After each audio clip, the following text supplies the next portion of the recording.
my friends. A lot of TRP has been increased that Mahesh Jagre will speak something and you have come to listen to Mahesh Jagre. No, nothing of that sort. In fact, I am the only one, and some of, I think he's also not there, photographer. We two are non-pharmacists, everybody is a pharmacist. So, I don't know anything about this. I really do not know anything about pharmacy. I have not learned pharmacy as a profession. I did not know what pharmacy is or was before joining as a commissioner FDA Maharashtra. Except that I used to get medicines whenever I used to fall sick. And I knew only doctor and not pharmacist. It's a pity that an IAS officer doesn't know pharmacist but he knows doctor. And that is the sad story, sad commentary of this country for last 70 years. You want me to speak in Hindi or English? That will continue. Hindi speaking. Okay. I am really thankful to the organizers that they thought it proper to call me to Assam. The land which is at the corner of the country, but it is also in the heart of the country. You are not at the corner. We are just one. We are in the same country, and nobody should say that we are far removed from the country. And just to reiterate that, I have come here. I also come here to pay my homage to Bhupen Hazarika ji, who recently got Bharat Ratna Award. I am his fan for his melodious voice. This state has given a kind of asset to this country, asset to the world in the form of his voice. Having said that, the pharmacist and Dr. Kokadiji has aptly said that you have to command their respect and not demand their respect. I like this particular thing. Now, how many of you are there? Like 10 lakhs. Professor Suresh said it is 10 lakh figure. He is representing 10 lakh of pharmacists in this country. Dr. Reddy, Ishwar Reddy is representing about 10,000 regulators in the country. There are about 10,000, could be 10,000 like DCGI and FDAs and drug controls and all. See, Drug and Cosmetic Act 1940, it was enacted for whom? For pharmacists or for regulators or for manufacturers or for associations like AIOCD. Can you tell me for whom this was enacted? किसके लिए? बताइए, आप बताइए. Pharmacist के लिए. This act was enacted for the patients of this country. And who supports this 10 lakh pharmacists? Who supports 10,000 regulators that Dr. Reddy leads? Who supports the 1,20,000 crores worth industry of manufacturing of drugs in this country? And who supports the trade of medicines in this country? Who supports? Who finances this? It's just the patients. And who is representing here today patients? No one. It's only the photographer and Mahesh Jagre. So we are talking about only pharmacists, we are only talking about doctors, we are only talking about the AIOCDs, and we are only talking about the manufacturers. And these kind of conventions every year, hope this convention is first and should not be the last, because the days of pharmacists are also numbered. It's not going to be in the distant future that this kind of conventions will not be there anymore. You have to really wake up. You have to wake up now. And you will not believe me what I am saying, but the days are numbered for such conventions. Every year, Mahakumbh of Indian Pharmacist Congress, or what is it called? IPS, Indian Pharmacist Congress.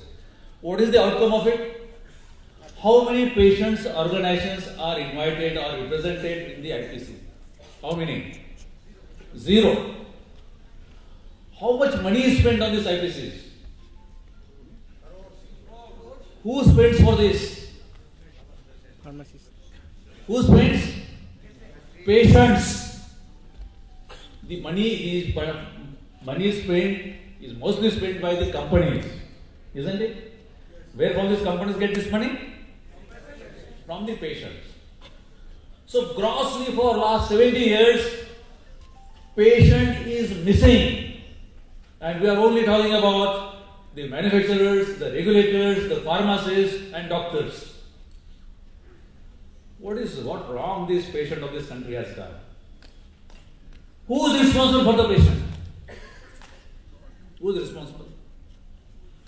I don't know. Who is responsible for the patient?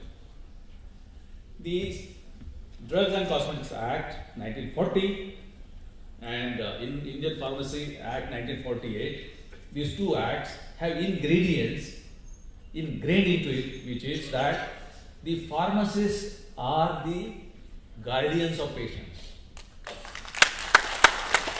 The Parliament has done wonderfully well by giving these two beautiful acts, internationally compliant acts, to safeguard the patients from the biological hazards that may cause, or the kind of money they are spending on accessing medicines. Both these acts, beautifully worded. If the Parliament has done a good job, then what is the wrong? What wrong is it? Problem क्या है फिर? आप बताइए problem क्या है?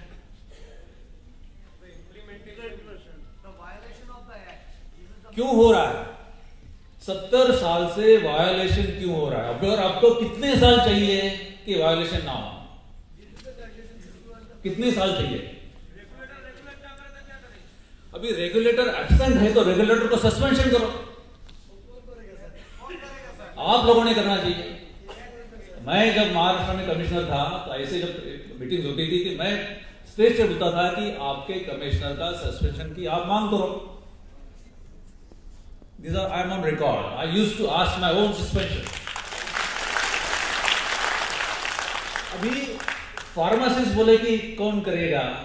महात्मा गांधी ने बोला था, महात्मा गांधी को किसी को ऐसा ये दिया था, प्रोटेक्शन दिया था कि लाइसेंस है, रजिस्ट्रेशन है. उन्होंने फ्रीडम की मूवमेंट चलाई थी या नहीं चलाई? कि अमेरिका से आए जो कि मूवमेंट चलाया. महात्मा गांधी का तो बहुत अच्छा, हमारे 150 उनकी बर्थ एनिवर्सरी इसी साल मना रहे हैं 2 अक्टूबर 2019 को. तो बैरिस्टर भी कर रहे थे, वकील भी कर रहे थे. उनको क्या पैसा मिलेगा फ्रीडम मूवमेंट का? उनके लिए क्या कानून था क्या? ड्रग एंड कॉस्मेटिक एक्ट या इंडियन फार्मेसी एक्ट था क्या किसी के लिए? क्या वो बोल रहे थे कि नहीं हम क्या करें? आपका जो रिस्पॉन्स आया ना 5 सेकंड पहले, हम क्या करें, कौन करेगा?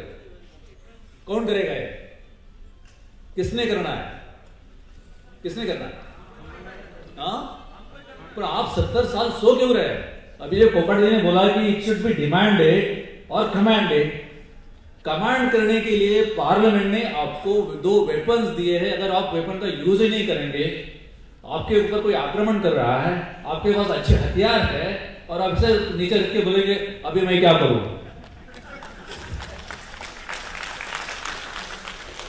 तो भूख तो करो क्या? आपका कुछ होने वाला नहीं है. आपके भाई साहब ने भी बोला कि ये होने वाला है, वो होने वाला है, ये ऐसा होगा. अभी मेरे पहले से बात किया हो, बिलीव मी, कुछ होने वाला नहीं है. जब तक आप कुछ नहीं करते, कुछ होने वाला नहीं है. मुझे प्रॉब्लम इसमें है कि पेशेंट का कौन देखेगा? आपको शायद पता नहीं है, आपका रोल ये दोनों भी कानून में एक अंपायर का रोल दिया है. आप डॉक्टर से थोड़े सुपीरियर हो, अंपायर हो. ये आपको मालूम है क्या? डॉक्टर जो प्रिस्क्रिप्शन लिखता है shall be dispensed only under the supervision, यानी आप डॉक्टर को सुपरवाइज कर रहे हैं. आपको ये वर्ड जो है कानून के थोड़ा सा उसका परपोर्ट सही मायना क्या है वो सोचना चाहिए. You are supervising, not supervising the sale, you are supervising the prescription. You understand what I am saying?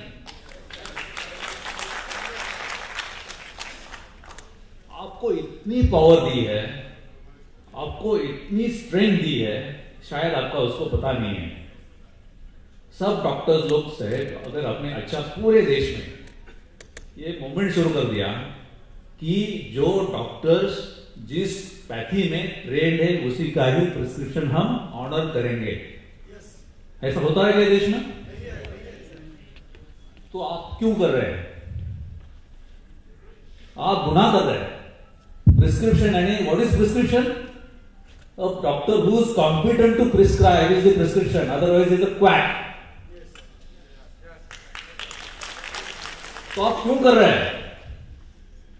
और ईश्वर जी, ये क्यों हो रहा है? ये क्यों नहीं होता है? ये प्रिस्क्रिप्शन जब आता है कोई क्रॉस पैथी का या दूसरी पैथी का, तो ये देश में क्यों ऑनर किया जाता है? Whether regulator has a role or no, regulator does have a role. अभी जो 8 लाख दुकानें हैं, शॉप्स हैं, मैं फार्मेसी नहीं बोल रहा हूं, ये सही मायने में दुकानें हैं। किराना दुकान और इसमें कोई फर्क नहीं है, कोई ज्यादा फर्क नहीं है इसमें। ये दुकान ही चला रहा है, is nothing more than this.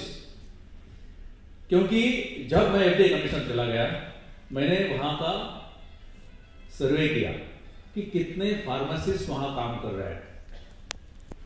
To my surprise बहुत गलत फिगर्स आ रहे थे। मेरे ड्रग इंस्पेक्टर मुझे गलत फिगर्स दे रहे थे। 100%, कोई बोलता है 99%, कोई बोलता है 98%। आई स्टार्टेड कि मुझे बहुत अच्छा लगा कि मैं बहुत अच्छे देश में हूं, कि लॉ का कितना अच्छा कंप्लायंस हो रहा है।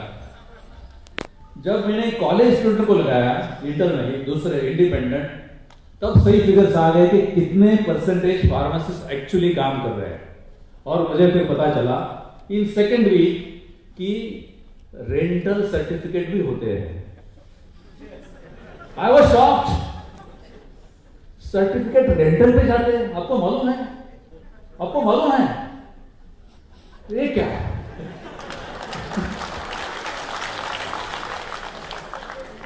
फार्मासिस्ट किसने किया है? काउंसलिंग के लिए किया है। तो वो सर्टिफिकेट काउंसलिंग करता है क्या? वो जो विंडो पे लगाते हैं वो काउंसलिंग करता है क्या? हाँ, फिर आप क्या करते हैं? आप क्यों देते हैं?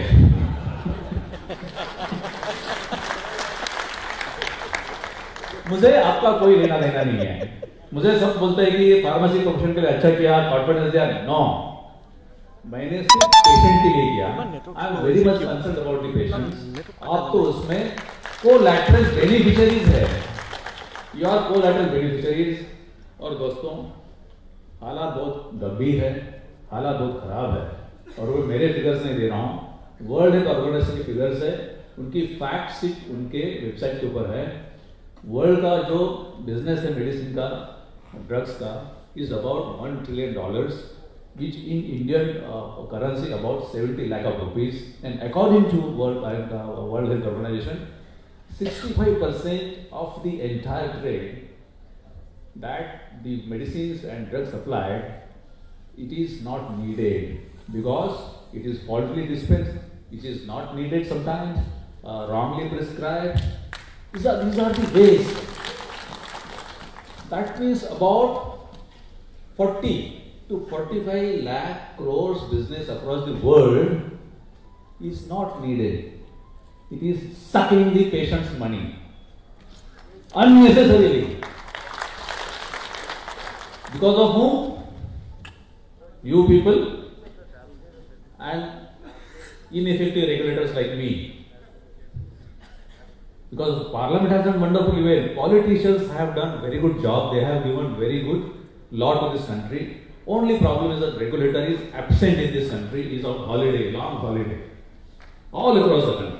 All drug controllers, drug control Assam, please forgive me if he is sitting anywhere, somebody is sitting here, or of course, you know what I am. But it is missing, and therefore, lot of money. I can understand if somebody is taking money through trade and all that, but patient is already suffering. And if you are extracting money from a person who is suffering, it is sin, पाप है। ये पाप तो मैं समझ सकता हूं, लेकिन उससे ज्यादा प्रॉब्लम क्या है, वो जो अननेसेसरी मेडिसिन दिए जाते हैं उसका असर माइंड एंड बॉडी के ऊपर होता है, वो ये पीढ़ी और अगली पीढ़ियों तक भी चला जाता है. Cytoplasmic changes also to take place. So, or those are also inherited, or because of we are changing now. We internally as human beings we are changing. Not just because of medicines, there are many other factors, but medicines, drugs are also one of the factors contributing to the changes, biological changes in the species called Homo sapiens. तो ये जो problem है, ये problem control करने के लिए pharmacist का counselling जरूरी है. Second, and even worse, drug reactions. Drug reaction आपको मालूम है? एडवर्स ड्रग रिएक्शन कितनी होती है? कितनी होती है? बहुत है. नहीं, किसी ने तो उसका तो किया ही नहीं है. Nobody has counted. बहुत कैसे कह सकते हैं आप? मैं तो कहूं कुछ नहीं होते हैं. This country has slept over the figures of adverse drug reactions and adverse drugs events. Nobody knows about this because we do not like to face the problems. US, if you see their website, US FDA, about 1 lakh people die every year because of ADRs, adverse drug reactions. और वहां law का implementation बहुत ही strong है. जिनकी population about 30-35 crore है, जिनका implementation बहुत strong है, ऐसे देश में करीबन अगर 1 लाख लोग मरते हैं ड्रग की वजह से, हमारे यहां कितने मरते होंगे? ना, बहुत एक ही वर्ड है हमारे पास, दूसरे के बाद दूसरा है क्या? We take life of a man in this country for granted. We don't care for life of a person. अभी इतना कानून देने के बावजूद अगर हम कर नहीं रहे तो फिर हम क्या कर रहे हैं? So it is the failure of pharmacist to be on the side of the patient. You are not on the side of the patient. The acts, both the acts have been designed for you to be on the side of the patient. अभी ठाकुर साहब ने मैंने बहुत अच्छा lecture सुना, section 42 या 42, बहुत अच्छा एनालिसिस किया आपने, बहुत ही अच्छा. यानी आप you should have been there like to listen to it, but I was laughing inside. अभी सेक्शन 65 में क्या है कि only drugs, prescription drugs can be prescribed only in the presence of inspector. Why do you require another act? Do you require? अभी pocket मार लिया तो उसके लिए 2 एक्ट चाहिए क्या? कितने एक्ट चाहिए? 10 चाहिए क्या 20 चाहिए? 1 चाहिए. अभी 1 है तो यूज करो ना. और कितने एक्ट चाहिए? इनफैक्ट 40 का जो एक्ट था वो कंप्लाइंट इसको बनाने चाहिए था. This is like duplicacy of acts. Acts कितने ही बनाओ, अगर उसका इंप्लीमेंटेशन नहीं हुआ तो एक्ट की क्या जरूरत है? क्या फायदा है? हमें मिनिस्ट्री एक ही है, हेल्थ मिनिस्ट्री है. अरे आप बताइए, अगर कुछ है तो आप डिस्कस करेंगे. चलो अभी बताइए. तो साइड पेशेंट के लिए क्या है?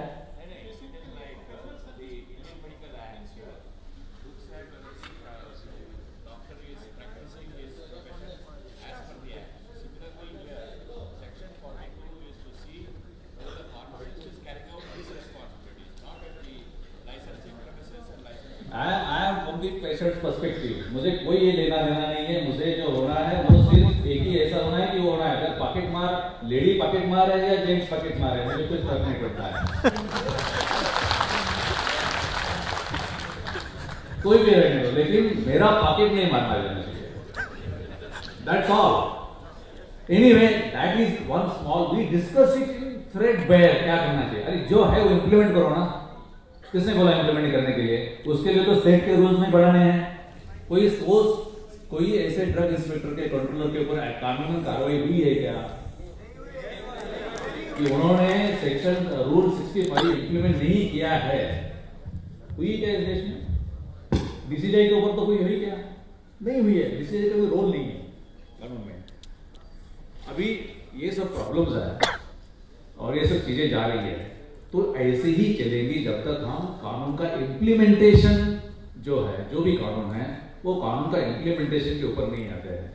हमारे इधर कानून अच्छे बनते हैं, इम्प्लीमेंटेशन नहीं बनते। ये ड्रग एंड कॉस्मेटिक एक्ट के ऊपर मैं 4-5 घंटा बात करता हूँ, उन्होंने मुझे जो दिया है, लेकिन समय की वजह से मैं ज्यादा उतना समय नहीं लूंगा। But unless and until implementation happens, nothing is going to happen. अभी पूरे देश में इम्प्लीमेंटेशन नहीं हो रहा है, तो ईश्वर जी मैं आपसे पूछता हूँ कि आपके हाथ में कुछ है क्या? कि इम्प्लीमेंटेशन नहीं हुआ तो क्या कर सकते हैं? कुछ है क्या? तो कुछ है नहीं कानून में। ऐसा अपने नहीं, मेरे प्रेडेसेसर, आपके प्रेडेसेसर ने मुझे बोला कि हम तो पूरे राज्य है, राज्य को हम अधिकार दिए हैं और वो हम उनके इंटरफेरेंस नहीं करना चाहते हैं, ऐसा मुझे ऑफिशियली एक मीटिंग में बताया था। It's a fact which is our data. वो सही भी है कि we are now federal structure, राज्य को अगर दिया है तो दिया है। फिर सेक्शन 33P क्यों है of drug and cosmetic act? Section 33P इसलिए है कि अगर कोई राज्य कानून इंप्लीमेंट नहीं करता है तो उसको डायरेक्शन देने के अधिकार केंद्र शासन के पर है। आज तक 1947 से आज तक कौन से राज्य को सेक्शन 33P के अंदर डायरेक्शन दिए गए थे? तो अभी तक जो भी हेल्थ सेक्रेटरी बने गवर्नमेंट ऑफ इंडिया के, वो क्या सो रहे थे क्या? क्या है? कौन कौन सो रहा था? देखिए, अगर पूरे देश में विदाउट फार्मासिस्ट प्रिस्क्रिप्शन अगर ऑनर किए जाते हैं और उसके लिए सेक्शन 33 डायरेक्शन का यूज नहीं करते हैं, तो फिर पार्लियामेंट गलत है जिन्होंने एक उसमें एडिशन दिया है। एक तो पार्लियामेंट गलत है या फिर सेक्रेटरी, हेल्थ सेक्रेटरी गवर्नमेंट का गलत है।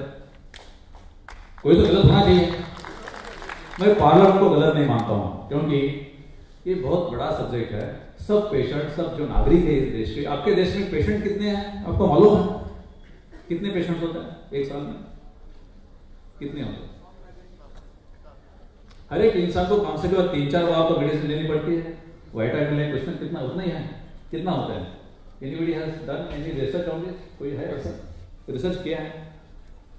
अमेरिका में every person normally gets 5 to 10 prescriptions, क्योंकि वो मेडिसिन, विटामिन ये सब लेते हैं।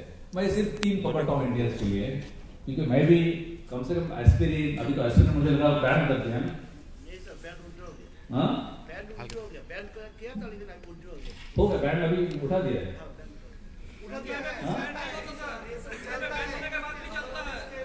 एस्पिरिन चलता है, चल रहा है।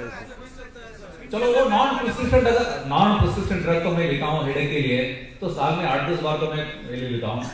समझ लीजिए कि हर एक सिटीजन को इन दिस कंट्री 3 बार तो मेडिसिन लेने पड़ते हैं। तो हमारे देश के हुए 400 करोड़ पेशेंट्स, 130 करोड़ की पेशेंट अपनी आबादी है, and then we have 400 crore of patients every year. और इतने सारे पेशेंट्स के उनका देखने के लिए जिम्मेवार कौन है? कौन है? फार्मासिस्ट है। आपने आपका रोल नहीं निभाया है। आपको कानून में वो प्रोविजन करके दिया है, तो भी आपने आपका रोल नहीं निभाया है। मैं आपके आगे बोलता हूं कि ये जो यहां का कारोबार है, 120 करोड़ वर्थ मेडिसिन बनाए जाते हैं। अभी शायद नंबर बदला होगा ना, कितना? 150 करोड़ और 150 crore are exported. No, 120 crore exported, 120 crore local consumption, ऐसा है?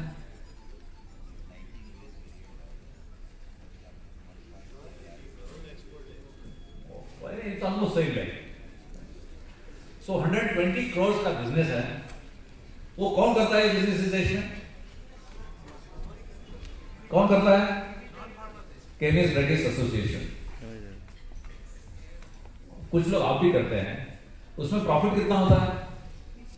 Officially about 16 to 17% profit is mandated in the law. किसान धूप में, बारिश में दिन रात मेहनत करता है, उसके लिए कितना प्रॉफिट दिया है कानून में? कितना प्रॉफिट कितना है? कितना है? कोई कानून बनाया नहीं है किसान के लिए जो दिन रात मेहनत करता है, लेकिन आपके लिए रूल में बताया है कि 16% मिनिमम, 16% मिनिमम। तो आपके लिए बाकी सभी कानूनों से एक सेपरेट कानून बनाया है कि ये प्रॉफिट आपको मिले ही। यानी फार्मासिस्ट लोगों ने अगर बिजनेस किया तो आपको मिनिमम 16 to 17% प्रॉफिट मिलना है। अगर 16 वो, लेकिन क्या कर रहे हैं आप? बिजनेस नहीं कर रहे, आप रेंटल पे दे रहे हैं, आपके लाइसेंस रेंटल पे दे रहे हैं।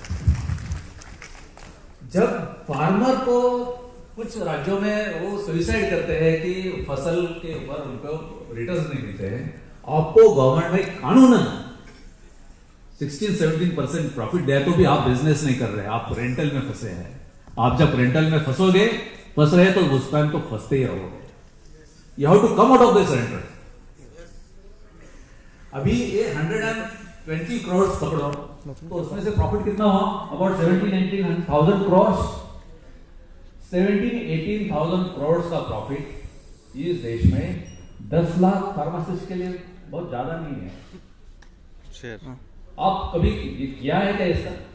आप डिस्ट्रीब्यूट करवा के लीजिए, कितना होता है पर शॉप? मुझे लगता है 3-3.5 लाख तो प्रॉफिट आएगा साल का। अच्छा है, सैलरी से तो अच्छा है क्या? नहीं है तो क्यों नहीं करते? क्यों नहीं करते? सैचुरेटेड हो गया ना सर मार्केट, हम लोगों को अपॉर्चुनिटी नहीं मिलता है। क्या सैचुरेट हुआ? जितना भी इलीगल, जितना भी फार्मेसी इलीगल है, नहीं इलीगल है तो आपका रेगुलेटर नहीं है, तो रेगुलेटर को भगाओ। यही बात है, सही बात है। तो वही मैं बोला कि महात्मा गांधी ने जैसे भगाया वैसे। वेरी सिंपल, वेरी सिंपल है। मैं ओपनली बोलता हूं आपको, अगर रेगुलेटर कुछ गलत कर रहा है तो अहिंसा से, बहुत प्यार से बताओ कि भाई आप चले जाओ।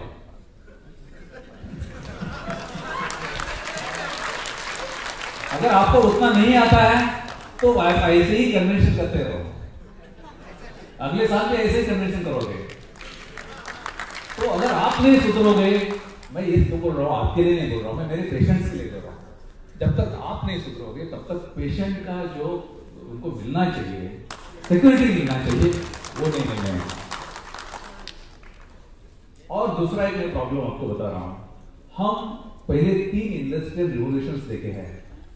जो पहले अराउंड 76 हुआ था जब स्टीम इंजन आया और मैकेनिकल पावर आ गया। दूसरा 1840 to 1860 में इलेक्ट्रिसिटी आई और इंटरनल कंबशन इंजन आया, सेकंड हुआ, मास प्रोडक्शन होने लगा। 1960-70 में इंटरनेट और information technology, third industrial revolution हो गई। आज 4th इंडस्ट्रियल रिवोल्यूशन हो रहा है। आपको मालूम है 4th इंडस्ट्रियल रिवोल्यूशन में आप बैठे, आपको मालूम है क्या है? Artificial intelligence, cognitive analytics, 3D printing, genomics. और ये 4th इंडस्ट्रियल रिवोल्यूशन नहीं है। 4th इंडस्ट्रियल रिवोल्यूशन है कॉम्बिनेशन ऑफ डिजिटल यानी फिजिकल एंड बायोलॉजिकल। ये बहुत ही पूरा प्लैनेट चेंज करके देने वाला है। अभी उसका जो चेंज होगा कुछ लोगों के मुताबिक रिसर्च इतना बढ़ेगा कि by 2045 death will be optional, लोग मरेंगे नहीं। जहां तक वो चलते जाए, वो कुछ भी होने दो। मेरा सिर्फ एक सवाल जो आपके लिए बहुत इंपॉर्टेंट है कि 4th इंडस्ट्रियल रिवोल्यूशन में रोजगार के ऊपर क्या होने वाला है। As per the World Economic Forum report, official report, आज के जो जॉब्स है उनमें से 65% जॉब्स वैनिश होने वाले हैं।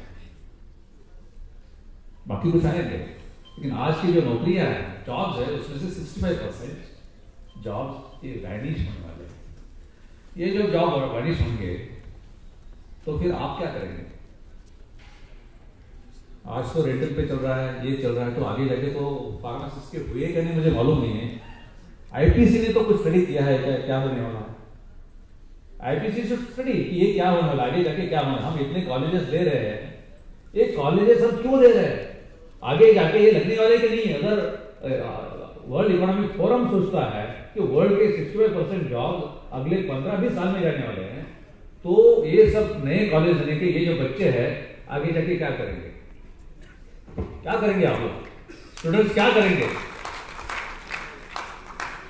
ये काम आईटीसी का है, फार्मेसी का, पीसीआई का है, सॉरी पीसीआई का है। अभी पीसीआई कब आया? 1948 में। एआईसीटी कब आया? 1987 में। और उनमें क्या वर्ड डाला है? Education, all India council of technical education. PCI में तो एजुकेशन वर्ड ही नहीं है। अभी पीसीआई का कानून बना 1948 में, अभी तक उसमें कुछ एक भी सुधार नहीं आया है। तो आप लोगों ने प्रेशर डालना चाहिए था गवर्नमेंट के ऊपर, हेल्थ मिनिस्ट्री के ऊपर, इन सब लोगों के साथ में लेके आपको क्या चाहिए। 1948 से लेके अभी तक पीसीआई ने क्या किया? 1948 के पहले जो पीसीआई जो बना वो it should be with currency in tune with time. आज के टाइम में क्या चाहिए आपको? रिसर्च होना है कि आगे जाके जॉब प्रोफाइल क्या होगा, फार्मासिस्ट की लागत कितनी होगी, और उतनी ही कॉलेजेस बनेंगे। तो कॉलेजेस ही बन रहे हैं, आपके अनएम्प्लॉयमेंट की फैक्ट्रियां निकाल रहे हैं।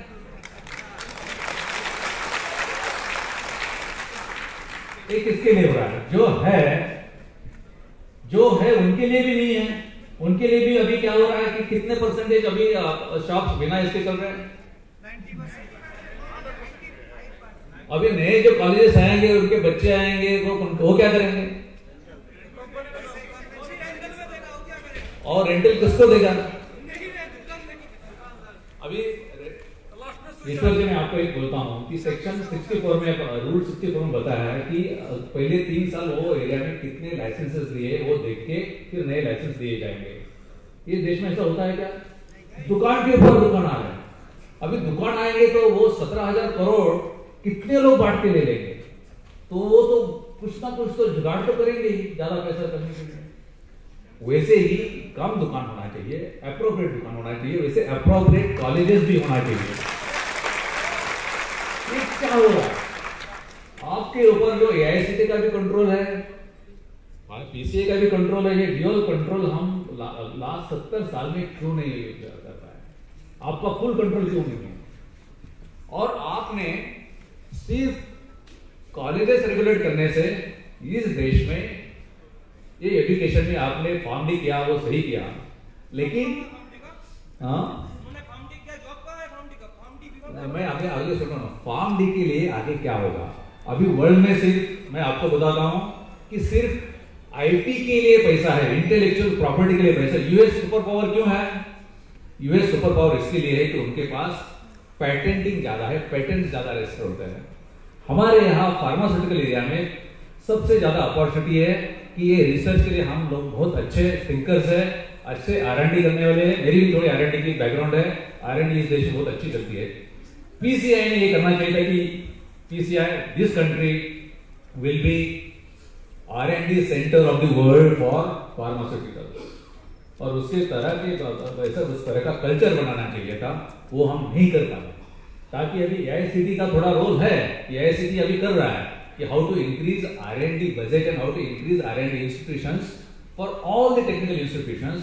बट पीसीआई शुड कंसिडर कि हम पूरे वर्ल्ड के R&D के सबसे ज्यादा पेटेंट हम यहां करेंगे।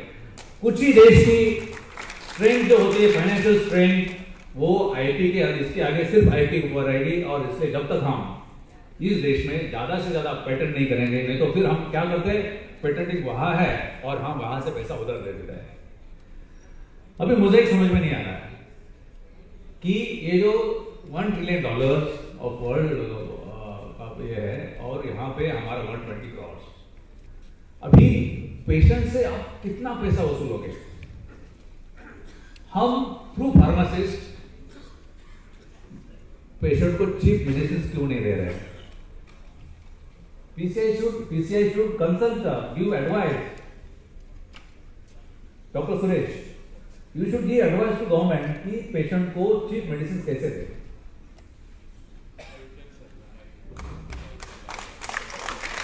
नहीं कैसे अभी तक क्यों किया नहीं है, आगे तो थॉट्स तो चलेंगे।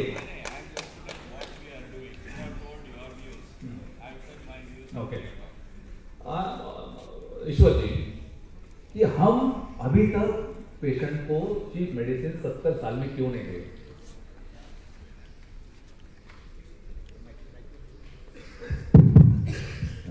Thanks sir for all your comments. Government of India, any state government, nobody wants to give cheap medicine to any patients. I am very sorry. We want to give affordable medicines to the patients. Cheap is always linked with the quality related issue.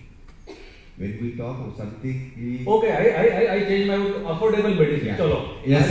Affordable. Why is it not for 70 years? Thank you, sir. Thank you, sir. We have in India National Pharmaceutical Pricing Authority, NPPA. Government of India has established NPPA in 1969. India is the, you may be knowing friends, all of you, what we are doing really is a service to the nation. Unfortunately, we are criticizing among ourselves. If you see in India, one of the greatest enemy to the pharmacist is own pharmacist. We always dare not involve. Please. I discourage, I will pull the pharmacy PCI will pull the regulator, industry will pull the regulator will pull the pharmacist. We among what we are doing, what we are talking here, this is the platform here to criticize each other. This is the what actually, friends, I will tell you, we don't know each and every part profession what we are, whether it is a pharmacist or is academician or the regulator and industry. We are all doing reasonably very good job, I will say proudly. How many of you really doing very good service to your patient? You I agree wonderfully well. I am just pointing. I am not saying that we are wonderfully doing well. We are doing reasonably good.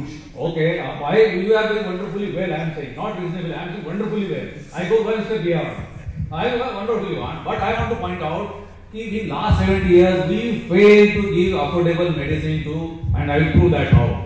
8 minutes. We are not discussing debating here, but just let me say one point, everybody. Friends, please tell us, compare to your neighboring country like Sri Lanka, Bangladesh, which country's medicines are the lowest cost? You name any country in the world. India. We produce the maximum number of drugs. We export to more than 200 countries. We save the millions of the patients of the African countries with respect to the tuberculosis, ARV, malaria. How much? Almost 1 lakh 30. This I Sir, we are the country. No, I am talking about India. I am talking about my patient. India only, sir. I am talking about my patient. My patient only, sir. No. I think you comment when I say something. You are importing medicine from other countries. What amount of money would? No. Just. I am just. No. Please. Please. Just you can mention this, but I am making a point. In last 70 years, we failed to give medicines at appropriate pricing in this country. Let me tell you how we are done it. We have in USA, we are supplying about 40% generics from India. कितना? किसको जाते हैं? हमारे यहाँ generics कितने बेचे जाते हैं? कितने परसेंटेज generics अभी बेची होती है? Currently? In India, friends, can you show me what is the definition of generic under Drugs and Cosmetic Act? No, there is no definition. So what we are talking? When there is no definition under the Drugs and Cosmetic Act, I don't know what is country. I'll tell you. Under the Drugs and Cosmetic, I am the regulator implementing the provisions of the Drugs and Cosmetic Act. What it is defined: drug, new drug, investigational new drug, new chemical entity, fixed dose combination. These are the terminology used. So I think we should not. I'll get to that. I'll come to it. I have thoroughly read all these things word by word. Simply because generic is not doesn't mean I will call it off-patent drugs. Off-patent drugs. Is that all right? It is absolutely wrong. What is it then? there is no linkage between the patent and the generic medicine. No, patent and off patent? No, Then no, what is it? no, sir. Sorry, sir. What is it? I have high regard for you. Please, I think you speak, sir, first, then I will discuss with you. Okay, sir, let me speak it. Please, sir. We are supplying about 20% of generic, and I am saying generic only. I will not say even off patent also. Generic is what? Patent is last, and anybody can manufacture, that is for me generic. And everybody in this country knows that. Probably lawyers and everything not what generic is, that let it be there. What is generic? For which you do not require any patent. Is that understood? And that should be the definition. Now, under the Medical Practitioners Act, doctors are supposed to prescribe generic drugs, and that is generic. उनका code of ethics है. Code of ethics में लिखा है कि they shall as far as possible prescribe generic medicine only, ऐसा लिखा है. तो इस देश में पेशेंट के लिए जेनेरिक का डॉक्टर के ऊपर बंधन डाला है. तो कितने डॉक्टर्स अभी जेनेरिक मेडिसिन लिख रहे हैं? 0%. और हमारे देश की आबादी और हमारे देश की इकोनॉमिक स्ट्रेस देख के हमको जेनेरिक चाहिए क्या पेटेंटेड चाहिए? तो हम जेनेरिक की कितनी दुकानें हैं हमारे देश जेनेरिक की? हमारे पास जेनेरिक की 8 लाख दुकानें हैं. कितनी है? Every dukan is a generic dukan. There is no separate licence for this. Every shop can sell any medicine which is licensed. जब तक डॉक्टर्स के ऊपर, और दिस इज नॉट फॉर डीसीजे और दिस नॉट पीसीआई, डॉक्टर्स के ऊपर जब तक उन्होंने उनका कोड ऑफ एथिक्स है और उसमें दिया है कि दे शैल प्रिस्क्राइब. कितने डॉक्टर्स का लाइसेंस कैंसिल हुआ है? क्यों नहीं? अगर डायरेक्टर डॉक्टर्स का लाइसेंस कैंसिल नहीं होता है और उनका जस्टिसेबल रेगुलेशन है, कोड ऑफ एथिक्स है कि वो प्रिस्क्राइब जेनेरिक में करें, तो फिर ये हमारे पेशेंट्स के ऊपर हानि है कि नहीं है? क्या आप फिर वही सपोर्ट करेंगे? आप जो बोल रहे कि वो जेनेरिक के उसमें नहीं जाना चाहता हूं, लेकिन फिर वो कोड ऑफ एथिक्स में क्यों लिखा है जेनेरिक्स? आप ही मिनिस्ट्री ऑफ हेल्थ के अंदर है, वो भी मिनिस्ट्री ऑफ हेल्थ के अंदर है. आप तो जेनेरिक्स में नहीं मानते हैं, तो आपने ऑब्जेक्शन लेना चाहिए था कि कोड ऑफ एथिक्स में निकाल दो वर्ड जेनेरिक. तो क्या हो रहा है? नहीं, बात बता दीजिए. वो जेनेरिक्स दिया है और अभी पहला मे लिखा था, अभी उन्होंने शैल सब्स्टिट्यूट किया है. तो डॉक्टरों के ऊपर वो बंधनकारक है. इस देश में अफोर्डेबिलिटी होगा. गवर्नमेंट बहुत अच्छे कानून लाती है, बहुत अच्छे रेगुलेशन लाती है कि सब डॉक्टर, एक ही डॉक्टर के ऊपर ये नहीं होता. मैंने महाराष्ट्र में वो अफोर्ड करने के लिए वो ये किया था कि अपने फार्मासिस्ट कैन सब्स्टिट्यूट करके वो किया था. वो कानून में नहीं है. मैंने प्रपोजल भेजा था 2004-5 में कि इसमें फार्मासिस्ट कैन सब्स्टिट्यूट ऐसा करके दिया था. अभी तो हुआ नहीं, शायद अभी होने जा रहा है, आपके राज्य में होने जा रहा है. आपने बहुत अच्छा काम करे वैसा इंडिविजुअली, तो अभी होने जा रहा है. लेकिन मेरे टाइम में नहीं था. मैंने क्या प्रिस्क्रिप्शन का फॉर्मेट बनाया, उधर एक लाइन डाला गया था और उसके नीचे डॉक्टर के सिग्नेचर. वो लाइन स्टैंडर्ड थी. और any other cheaper medicine, cheap है में इसमें लिखा कि इंडिया को चीप समझता है, अफोर्डेबल बहुत बड़ा वर्ड होता है. चीपर मेडिसिन, क्योंकि इस देश में मेडिसिन जो बनता है वो एक ही है क्वालिटी, उसमें शेड्यूल एम का ही होता है. अगर रेगुलेटर उसका कम ज्यादा दिखाए तो मेडिसिन या ड्रग बनाया तो सेम है, उसमें कोई डिफरेंस नहीं हो. जेनेरिक हो, ये हो, उन शेड्यूल एम का सब उसको होना चाहिए. There is no nothing called cheap medicine. It is only drug which is either off patent और पेटेंट. मैं आपको बाद में बताएंगे. अभी मैं आपको जो जॉब लॉस और फ्यूचर के बारे में थोड़ा सा बताऊंगा. बहुत सारी चीजें हैं. फोर्थ इंडस्ट्रियल रेवोल्यूशन आ रहा है. एक लास्ट पॉइंट बता के मैं ये करूंगा कि हमारे सामने जॉब लॉस हो रहे हैं और जॉब नए कैसे क्रिएट करेंगे, ऐसा हमारा मैंडेट है कि नहीं. लेकिन ऑनलाइन अभी ईश्वर जी आप नहीं सुन रहे कि I am a free citizen now, I can speak. और मैं जब पोस्ट पे था तभी भी बोलता था, और मैं बोलने की वजह से मुझे शो कॉल नोटिस भी आती थी और उस समय रिप्लाई भी देता था और कुछ नहीं हुआ.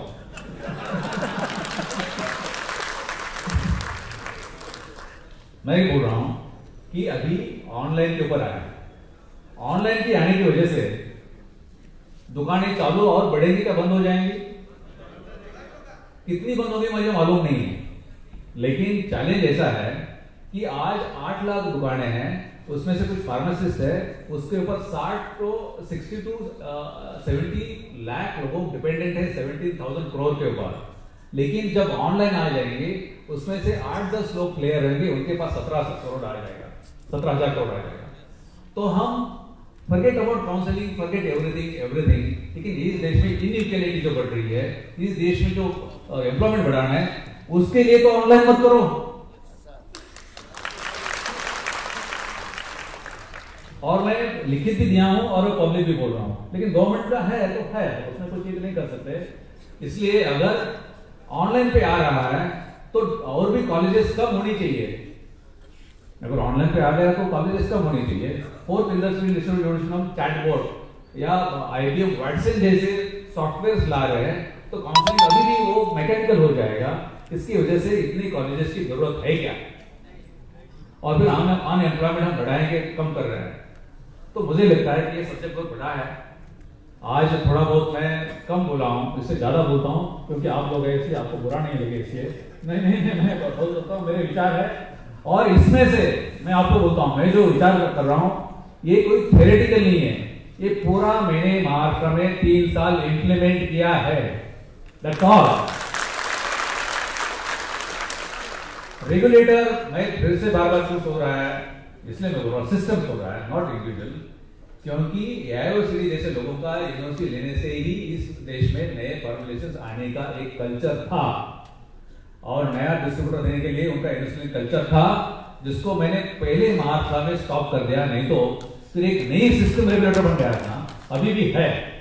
तो ये सब चीजें हैं, मैं कुछ जो थ्योरेटिकल कुछ नहीं है, ये पूरी चीजें जो बोला हूं इंप्लीमेंट किया हूं, इसमें कोई ये नहीं है। I suggest you people should pressurize the regulator, pressurize the government to implement law in its letter and spirit. That is the advice to me.